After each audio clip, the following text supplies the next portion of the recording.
आज या ठिकाणी आमचे मित्र विद्यार्थी हक्क कृती समितीचे डॉक्टर साहेब पटेल, तसेच आमचे विद्यार्थीचे जिल्हाध्यक्ष तांबे साहेब, आमच्या अल्पसंख्याक सेलचे प्रदेश उपाध्यक्ष शफीक भाई, व्यासपीठ अरे प्रकाश इंगळे पाहिलंच नाही प्रकाशजीला प्रकाश भाऊ इंगळे विद्यापीठात म्हणजे सगळं चांगलं काम आहे त्यात हे सगळे व्यासपीठावरची सगळी मंडळी आणि आपण उपस्थित. खरं म्हणजे या कार्यक्रमाला आम्ही एक भेट देण्यासाठी फक्त या ठिकाणी मी आलो, कारण पटेलला म्हटलं होतं माझ्याकडं मला मुंबईला निघायचं आहे तर त्याच्यामुळे मला वेळ नाही आहे. आताही दुसऱ्या मीटिंगमध्ये होतो, पण एक 5 मिनटं काही विद्यार्थ्याचं काहीतरी आमची बैठक आहे आघाडी असं मला कळालं होतं. म्हणून आम्ही पक्षाचं काम म्हणून सर्व क्षेत्रात काम करतो की जिथं मग विद्यार्थी असतील, महिला असतील, युवती असेल, उद्योग असेल, व्यापार असेल, कामगार असतील, ज्या ज्या क्षेत्रामध्ये चांगलं काम होतं मग ते कुठलंही असू द्या, कुठल्याही पक्षाचं असेल तर त्या ठिकाणी मदत करण्याचं काम आम्ही या ठिकाणी करतो आणि त्याच उद्देशाने या ठिकाणी मी आलो. आणि खरं म्हणजे या ठिकाणी एक व्यासपीठावर बसलेली मंडळी सगळी विद्यापीठात काम करणारी आहे. आपली सगळी कामं कॉलेज, विद्यापीठ, शिक्षण क्षेत्रामध्ये जे काय आपल्या अडचणी असतात तर ही माणसं त्याच्यामध्ये फार पारंगत आहे आणि अत्यंत चांगलं काम ते करतात. फक्त या ठिकाणी जास्त बोलण्यासारखा विषय आम्हाला नाही, परंतु तुम्ही विद्यार्थी चळवळीत मी जे काम करता तर तेव्हा आपल्या सर्वांचं मी मनापासून जिल्हा राष्ट्रवादी काँग्रेसच्या वतीने, शरद पवार साहेबांच्या वतीने आपलं मनपूर्वक अभिनंदन करतो की आयुष्यात आपण आज देशामध्ये मोठे नेते होताना पाहिलं असेल, उद्योग क्षेत्रात पाहिलं असेल, परंतु ह्या विद्यार्थी लाईफ जे आपलं असतं या लाईफमध्ये आपण हा आपला पाया आहे शिक्षण करताना आणि ह्या फाउंडेशन आहे. इमारत बनवतो त्याला जसं फाउंडेशन बनवतो तसं शिक्षणामध्ये विद्यार्थी जीवन हे आपलं फाउंडेशन असतं. आणि या काळामध्ये आपण तुम्हाला एकच मी सल्ला देईल भाऊ म्हणून की आपण निश्चितपणे चांगलं शिक्षण घ्या, चांगलं राहा, निर्व्यसनी राहा आणि आपल्या कुटुंबातल्या घरांचा आदर करा. आई वडील मोठे भाऊ जे काय असतील ह्या सर्वांचा आदर केला पाहिजे आणि चुकीच्या मार्गाने जाऊ नका. आज आपण नवीन पिढी पाहत असेल की नवीन पिढी ह्या व्यसनाधीन झालेली आहे. घरातून सांगतात कॉलेजवर चाललो, बॅग लटकून घेतात, घरातून बाहेर पडले की कॉलेज जात नाही, 2-4 मित्र भेटले की दौलताबादला चालले जातील, कुठं वेरूळला निघून जातील, आजींचे लेण्या पाहायला जातील आणि तिकडे आयुष्य आराम करतील. घरच्याला काही माहीत नसतं. 2 मिनटं आहे का? तर आपल्या कुटुंबालाही माहीत नसतं आपण काय करतो. तुमच्यावरती विश्वास ठेवून पैसा खर्च करतात, तुम्हाला पैसा खर्च करून तुम्हाला त्या कामाला लावतात आणि तुम्ही वाटतं की त्यांना वाटतं कॉलेजला गेला, हा आता क्लासला गेला, हा शिकतो, चांगलं करतो, परंतु आपण त्यांचा विश्वासघात करतो आणि आपण कुठेतरी मित्रासोबत मैत्रिणीसोबत हे बाहेर फिरतो. ही दुर्दैवी घटना तुम्हाला सांगतो. निश्चितपणानं तुम्ही विद्यार्थी म्हणून तुम्हाला आवर्जून सांगावीशी वाटते. ही वेळ ही जर तुम्ही आज वेळ चुकलात तर तुमचं आयुष्य सगळं चुकेल. तुम्हाला काहीच नंतर आयुष्यभर तुम्हाला कुठल्याही प्रकारचं कारण सांगायला कारण की तुम्हाला स्वतःला पश्चाताप त्या गोष्टीचं होईल कि जब मैं स्कूल में जाता था, पढ़ने को जाता था, घर के लोग खर्चा करते थे, मेरे को डब्बा बना के देते थे, वही मैं डब्बा लेके बैग लेके वो पैसे उनको लगता था नहीं आज हमारे ऐसे से ही है, ज़रा ज़्यादा पैसे लगते, झूठ बोल के मैं पैसे लेता था और मैं घर छोड़ के जाके बाहर आइशिया करता था. फिर दोस्तों के साथ में जाता था, खाता था, पीता था, क्या क्या नहीं करता था. जब याद होंगी तब आपके हाथ में कोई रहने वाला नहीं है, ये पूरा ख़त्म हो चुके रहता है. बहुत सीरियसली बात है. मुझे मौका मिला है आपके साथ में चर्चा करने का, इसके लिए मैं आपको बता रहा हूँ कि इससे हम गुजरे हैं. हम देहात से खेड़े में आए, खेड़े से पढ़े, लेकिन हमारे साथ में जो कुछ थे, आज यहाँ जो तुम्हारे सामने खड़ा हूँ एक शरद पवार साहब का कार्यकर्ता बोल के, एक पार्टी का जिलाध्यक्ष बोल के, मैं सपने में मैंने सोचा नहीं था और मेरे घर वाले ने किसी ने नहीं सोचा था कि मैं इतना जिलाध्यक्ष बन सकता. लेकिन लाइफ में ईमानदारी, कष्ट और मेहनत, लगन करते रह रहे आज तक, उसका नतीजा है. आपको ये बताऊँगा जो दिन आपके हैं, आपने जो करना ज़रूरी है वो आपकी ये शुरुआत है लाइफ की. आप अगर आपके घर के लोगों को फंसाएंगे तो खुद को फंसाएंगे और जब ऐसे मौके पे चल जाएंगे, ऐसे स्थान पे आप चल जाएंगे तो उस टाइम में सुधारने का कोई मौका ही रहता नहीं. तो मेरी आपकी इतनी ही विनंती है कि आप अच्छा काम करो, अच्छा पढ़ाई करो और जो आपको ये राजकारण, भी राजकारण नहीं है, कृति समिति आप विद्यार्थी की अच्छी बात है. जो विद्यार्थी जो गोर गरीब रहते हैं, कोई कॉलेज में है, मेडिकल में, इंजीनियरिंग में है, उन पे अन्याय होता है, उनको तकलीफ होती है, तो उसके लिए अच्छा काम करो. एखादा देहात का कोई गरीब बच्चा है, उसकी कोई घर की फ़ीस भरने की तैयारी नहीं, अपने साथ में पढ़ाई करता है पर उसको 500 रुपये फ़ीस भरने के लिए नहीं है, तो ज़रूर एक कृति समय ये काम करना चाहिए कि अपने 50-50, 10-10 रुपये जमा करके उस बच्चे को देना चाहिए. 500 रुपये तेरी फीस हम भरते. वो ज़िंदगी भर कभी भूलेगा नहीं, और बड़ा होगा आपके उपकार बिल्कुल फेडेगा। तो ये हिसाब से काम करना। जो भी विद्यार्थी कृति समिति आपकी है, कृति समिति बोले तो कोई भी संगठन हो, कृति समिति हो, इसके लिए ये बनाया जाता है कि सामाजिक जो प्रश्न रहते हैं, जो अपने सबके संगठन करते हुए जो भी कोई प्रॉब्लम रहते हैं वो छोड़ने का काम ये समिति करती है। तो ऐसे आप विद्यार्थी की कृति समिति आपकी है, बहुत बहुत आपका अभिनंदन करता हूँ। लेकिन इतना ही जाते जाते और ज़रूर याद आपको इतना विश्वास दिलाता हूँ कि जब भी आपको कोई टेंशन है, कोई प्रॉब्लम है, कोई भी आपके लाइफ में पढ़ाई करने तक जो भी प्रॉब्लम आपको आता है, तो हक से हमको आधी रात में फ़ोन करो, हम सब बैठे सब आपके साथ में रहेंगे और आजमा के देखो हम आपको मदद करते या नहीं करते। इसमें सवाल आपके पढ़ाई का होने दो, उसमें आपका क्लासेस का होने दो, कोई कॉलेज का एडमिशन का काम होने दो, कोई फीस की ज़रूरत होने दो, या कोई भी जो आपके लाइफ में पढ़ाई होने तक कुछ भी प्रॉब्लम आया, आपके कृति समिति के साथ में हम हैं। और आपकी कृति समिति ये काम करेंगे कि ये सापुन शहर में काम करते, जिले में काम करते, तो यहाँ पे कौन लोग परेशान हैं, कौन बच्चा परेशान है, कौन विद्यार्थिनी परेशान है, इसको अच्छे अहम भाव से, कोई लड़की है पढ़ रही है तो मेरी बहन है बोल के उसको मदद करने की। तुम जितने आपका नज़र अच्छा रखेंगे, अपना दिल अच्छा रखेंगे, उतना अल्लाह मियाँ आपके लिए बहुत अच्छा काम करेगा, आपको इतना अच्छा बनाएगा, उसकी मैं लफ्ज़ों में बोल नहीं सकता। तो बहुत सारी चीज़ें बोलने की जैसी है, पर मैं अभी पटेल जी को विनंती करूंगा कि ज़रा एक आधी दिन ऐसा मौका बनाओ, अब सब मिलके ज़रा इंग्लिश साथ में, अभी ये विद्यार्थी सब है टीम, तो एक आध दिन ज़रा अच्छे बहुत सारे विद्यार्थी बुलाओ ना, 1-2 हज़ार विद्यार्थी, ऐसा ही कुछ। हाँ नहीं तो ऐसा ज़रा बड़ा माहौल बनाएंगे सबके लिए अच्छा। अरे मैं तो कुछ भी नहीं, पर अच्छे वक्ते लाएंगे और आपके लिए अच्छा क्या हो सकता है वो करने की कोशिश यहाँ पे करेंगे। और आपको मैं यहाँ से हमने आपको बुलाया, हमारा आदर सत्कार किए और बोलने की भी संधि दी, तो अभी संयोजक के ओर से, आपके कृति समिति की ओर से मैं बहुत बहुत आभारी हूँ। और आपको इतना ज़बान दे के जाना हूँ, मुझे जाना है। मैं लास्ट तक रुकता था, पर मैं अभी शफी भाई को मालूम है, मेरे गाड़ी में हम साथ में कितने बड़े लोग थे, पर उनको मैं टाल दिया, अभी 5 मिनट बात कर लिया और वहाँ से आया। तो आपके साथ में हम रात दिन आपके साथ में, हमारी लगन रहेगी, कष्ट रहेगी, मेहनत रहेगी, जो भी तकलीफ है वो तकलीफ के साथ हम रहेंगे। खाली आप आवाज़ दो और हमको बुलाओ, हक से बुलाओ। आप बोलेंगे नहीं साला आए थे भाषण दे दिए, ये भाषण का ऐसे स्टंट रहता और ऐसा बस तालियां बिलिया ले लें, चत्कर ले लें, भाग गए, तो ऐसा नहीं है। आपको विश्वास दिला के जा रहा हूँ। सोहेल पटेल जी है, सब है, हमारे विद्यार्थी की जिलाध्यक्ष भी हैं, तो आपको इनके साथ में संपर्क करो। बोलना वो तांगड़े पाटिल तो बहुत बातें कर रहे थे, ऐसा ऐसा प्रॉब्लम है, ज़रा उनको फ़ोन करो, बुलाओ, और हमको ऐसी ऐसी मदद की ज़रूरत है इस जगह, तो उस जगह मदद हम बिल्कुल करेंगे। विश्वास दे के आपके यहाँ से जाता हूँ और मेरे 2 शब्द खत्म करता हूँ। धन्यवाद। जय हिंद, जय महाराज, जय राष्ट्र। मंचावर उपस्थित या जिल्ह्याचे जिल्हा प्रमुख, विद्यार्थी आघाडीचे जिल्हा प्रमुख भूषणजी तांबे, सरचिटणीस अमोलजी दांद्रे साहेब, पटेल साहेब, अंकुश चव्हाण, छोटे बंधू विनोद आगाव, गोलू नायक, इथं उपस्थित सर्व विद्यार्थी मित्रांनो, पटेल साहेबांनी आपल्या प्रास्ताविकामध्ये ज्या पद्धतीनं विद्यार्थ्यांवर होणारे अत्याचार आणि ज्या पद्धतीनं देशभरात अन्याय अत्याचार होत आहेत त्यावर आपलं भाष्य केलं।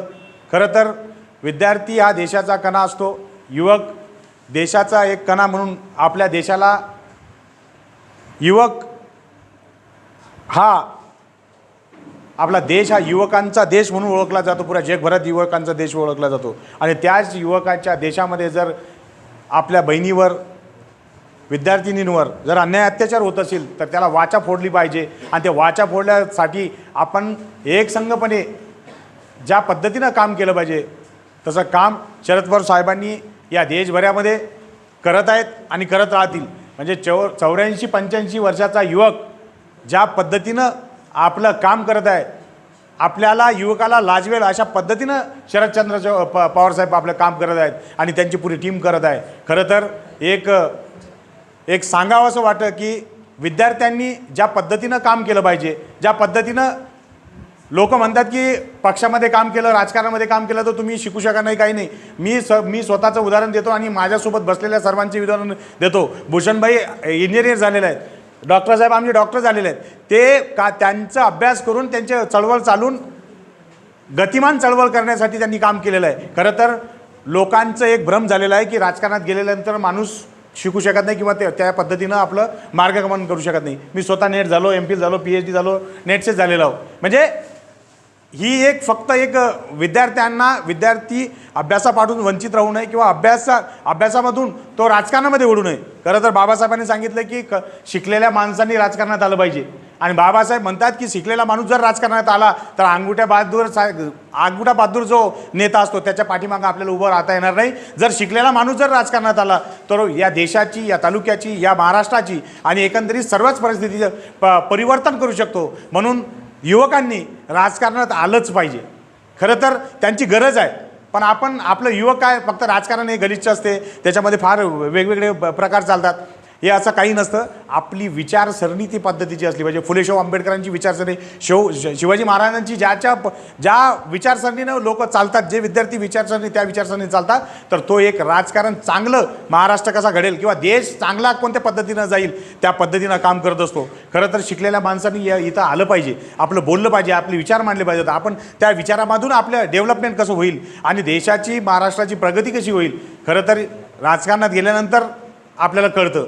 बाबासाहेब म्हणतात राजकारण हे मास्टर की आहे. हे मास्टर की कुठल्याही ताळ्याला उघडू शकते. म्हणून आपण त्या मास्टर कीसाठी आपण इथं आलं पाहिजे. विद्यार्थ्यांवर अनेक अन्याय अत्याचार का होतात? कारण की आपण त्याच्यासाठी आपण सक्षमतेने उभं राहत नाही.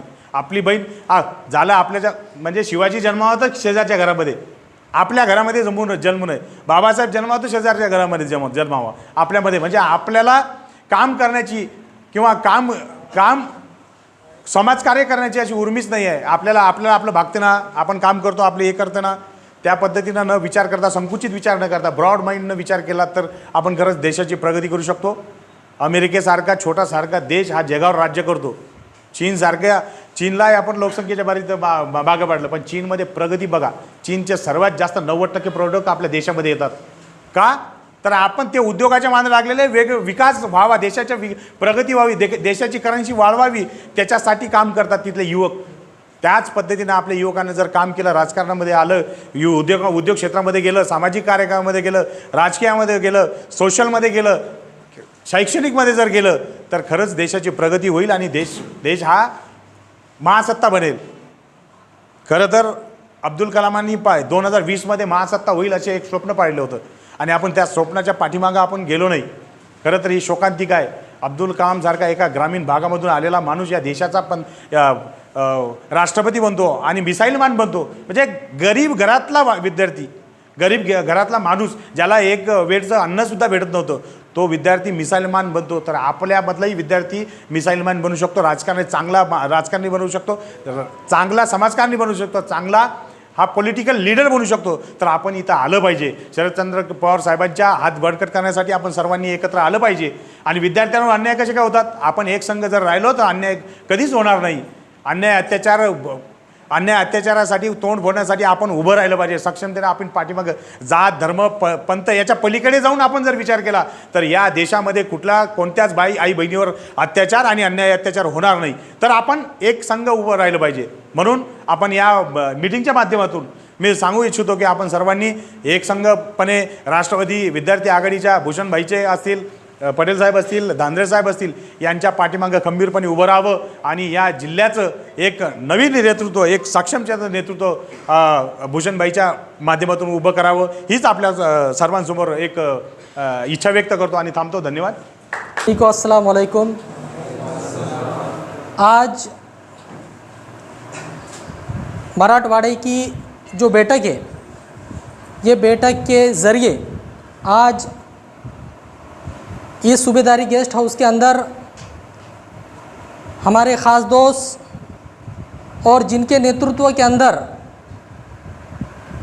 मेरे राष्ट्रवादी विद्यार्थी कांग्रेस पार्टी की शुरुआत हुई, ऐसे मेरे बड़े भाई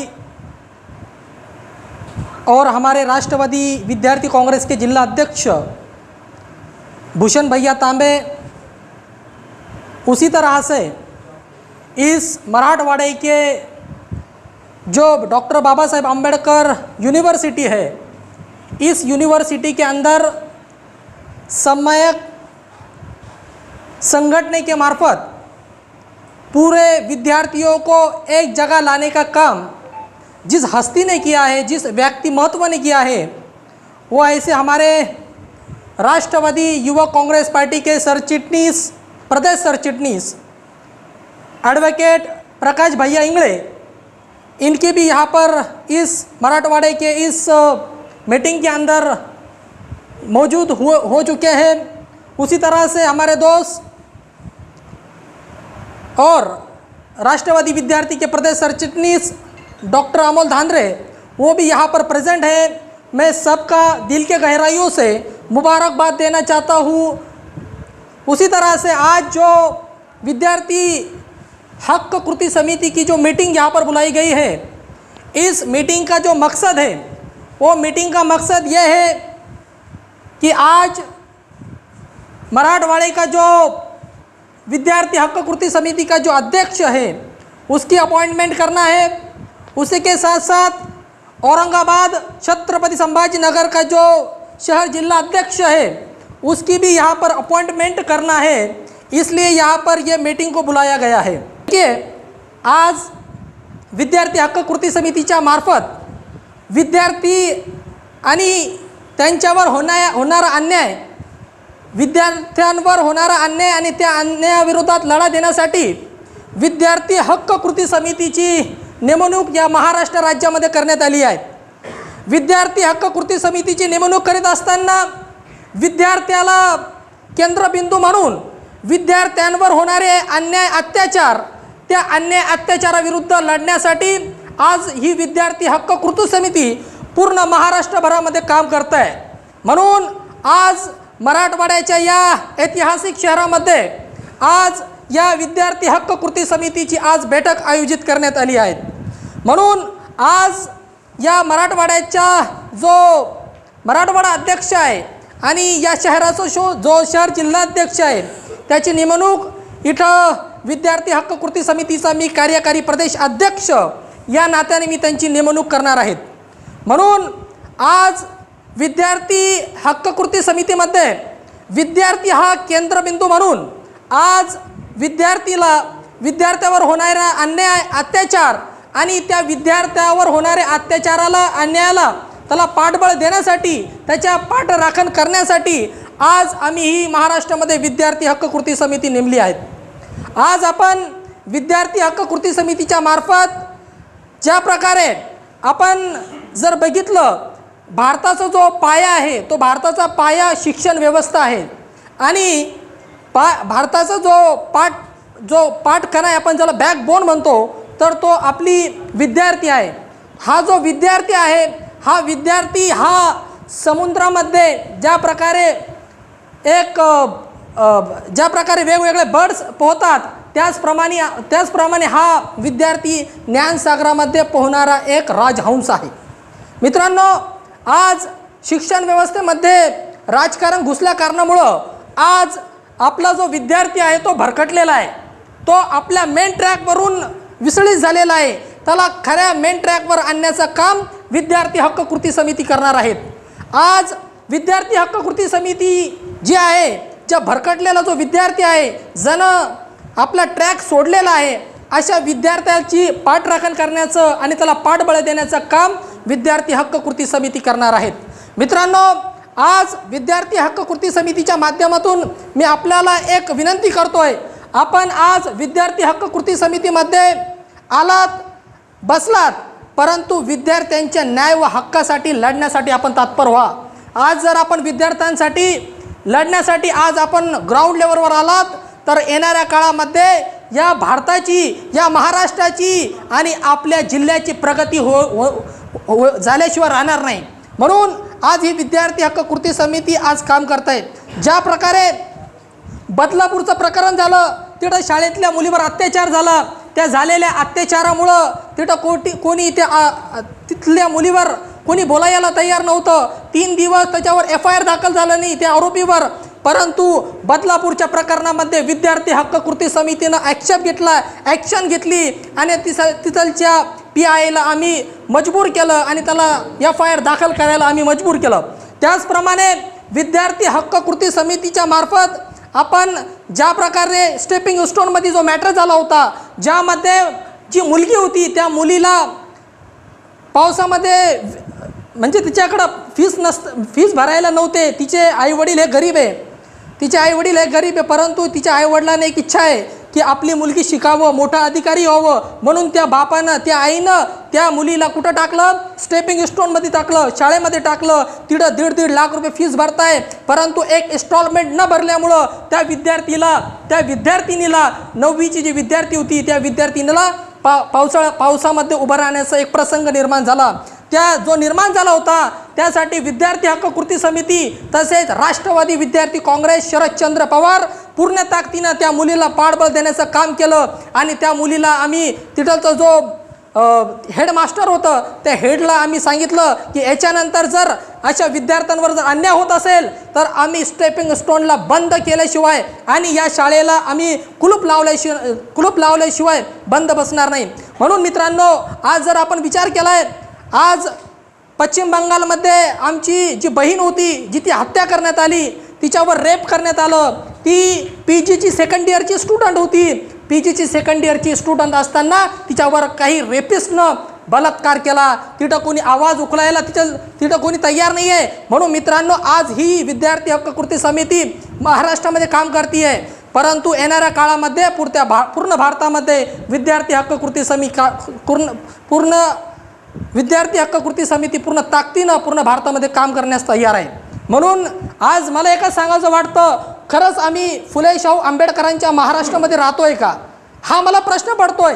कारण की इथं जेव्हा मुलांवर मुलींवर शाळेतल्या विद्यार्थ्यांवर अत्याचार होतं तर या विद्यार्थ्यांवर जेव्हा डिबेट चालतात, TV वर चॅनल चालतात, ABP माझा असेल, TV9 असेल, याच्यावर डिबेट चालतात, परंतु त्या मुलीवर तिला सोल्युशन देण्यापाठोपाठ तिला सोल्युशन, त्या मुलीला तिच्यावर जो झालेला अन्याय अत्याचार आहे तिला पाठबळ न देता तिच्यावर राजकारण केलं जातं. मला एवढीच विनंती आहे, आपण जर विद्यार्थी हक्क कृती समितीच्या मार्फत जर आम्हाला जोडलात तर येणाऱ्या काळामध्ये खरंच आपण विद्यार्थी हक्क कृतीच्या मार्फत आपण न्याय हक्कासाठी लढणार आहोत.